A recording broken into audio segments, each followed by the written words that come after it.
Hey, this is Oderus from GWAR, and if you're worshiping GWAR, you're doing the right thing, and if you're not, you need to start right now, because everybody else sucks. Well, not everybody, but nobody rocks as hard as fucking GWAR. 25 years, immortal rock warriors, undead mutant overlords from outer space, and fucking party animals.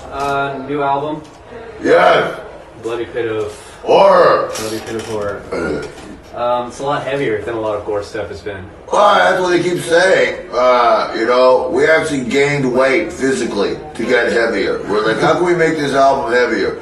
If we actually microwave Ben & Jerry's ice cream and drink it, we gained a lot of weight that way. But then we found out if we tuned down to F sharp, it sounded a lot heavier. So yeah, it's a fucking heavy record. We're using 8-string guitars on this one. Yeah, I call them the beaver tails. They're just the paddle wheels. They're just ridiculous. But I didn't think those guys would ever learn how to play 6 strings, but they're doing 8 pretty good.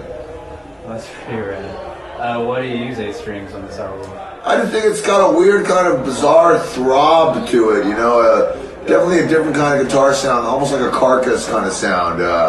It just gives it a real sick, disgusting. It sounds like the guitars are vomiting, you know. And I just love that sound, you know. It's just it's cool that GWAR is like, you know, every single fucking album we have sounds different than every other album, and it's not because we don't know what the fuck we're doing. It's because we're always trying different things with the music, and yeah, it seemed just, you know, to make sense. Let's tune down and go to 8 strings. It's retarded, but it worked. It does work. I read that was your guitarist, some of mostly his material. Yeah, actually, that was Vladis and Oderus. We were getting ready to do a little solo project, but the music he wrote was so fucking kick-ass, we decided to use it for the GWAR record. That's pretty cool. Yeah. Are you still going to do that solo project? Yeah, I think so. Maybe next year. After this whole 2-year-long celebration GWAR thing is over, then I think we go back to Antarctica, and maybe there'll be some time for some side projects then, yeah. So some new stuff next year. That's cool. Speaking of celebrations, you recently held the Crack-a-thon? Yes. How'd that go? It was a complete failure. I smoked all the money. We didn't even buy crack, I just smoked the money. But it actually went really well. We're looking forward to doing the next Crack-a-thon. Crack-a-thon 2011. I'm not sure who my guest stars are going to be, because everyone that was on the show was killed. But you know, I did pretty good last time. I had Lloyd Kaufman, Jamie Johnston, UWK. This time we're actually going to do it in Antarctica. I don't know if there's going to be a lot of stars in Antarctica that I can get there to the studio, but if not, I'll just interview a bunch of fucking penguins. Let's see. Bloody Pit of Horror, by the way, is also a film.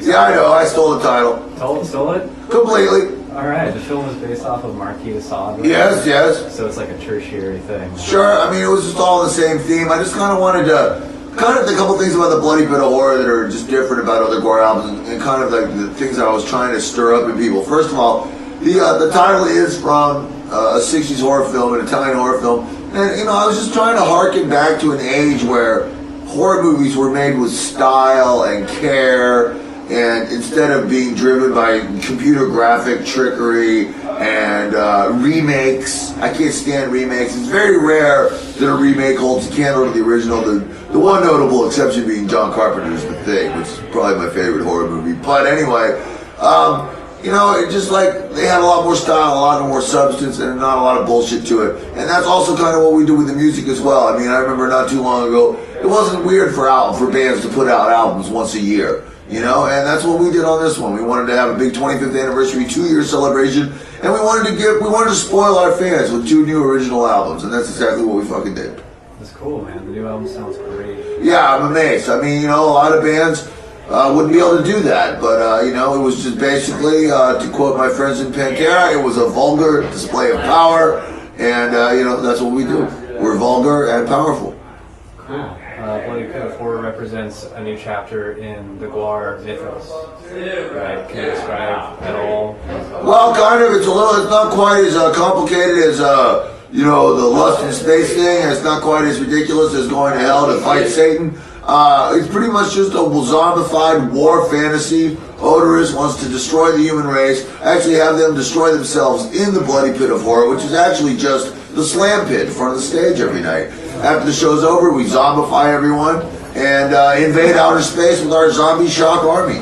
And you know, whether that works out or not, we'll see. We're gonna have 1,000 new victims tonight, so excellent. Cool, man. Yeah, packed house. You're Fox Red Eye's official intergalactic correspondent. Yeah, isn't that a hoot? Yeah, why Fox? Like, Well, they picked me. It's not, I mean, we try to get on every fucking TV show ever, and every now and then one of them says yes. Now, Greg actually reached out to us, Greg Goodfield at Fox News Red Eye, and you know, I got this gig. The next thing I knew, I was their interplanetary correspondent. Now, 14 episodes later, you know, it's been going pretty good. You know, I'm not saying that I hang out with Glenn Beck backstage and like circle jig each other, but I'm not, you know, and fucking they don't pay me a penny for it either. But you know, it's just Fox. I could be in weirder company. You know, Fox created Homer Simpson, so I feel like I'm in a good space. all right. Litany of the Slain on the new album is like a near chronological list of everybody GWAR has killed. Yes, but even then we forgot a couple. I forgot Don Vito. Oh. Yeah. Who are you most excited to kill next? Right now, my favorite kill is Lady Gaga. Lady Gaga. She dies well. I have never seen somebody die so fucking artistically. Wow. Are we gonna see that tonight? Yeah, you'll see that tonight. Cool. You guys get hate mail? No, only love. People love GWAR. You know, we've tried our best to get hate mail, but we fulfill a need for the human race that you know, the tooth fairy or Santa Claus just can't get. And you know, if we get hate mail, I never read it. We maybe get hate email, or maybe people talk shit in blabbermouth every now and then. But I don't give a fuck about that stuff. Nice. You ever heard of SMN News.com? What is that? That's what we're filming for. Oh, good. Well, hello out there. You talk politics sometimes on stage and in interviews. What are your political leanings? In outer space, politicians only exist to be crucified. There is a planet called Planet of the Crucified Politicians, and that's all that fucking happens, is they die. I don't know why you have them, don't know why you have lawyers, don't know why you don't let Alex Trebek just run everything.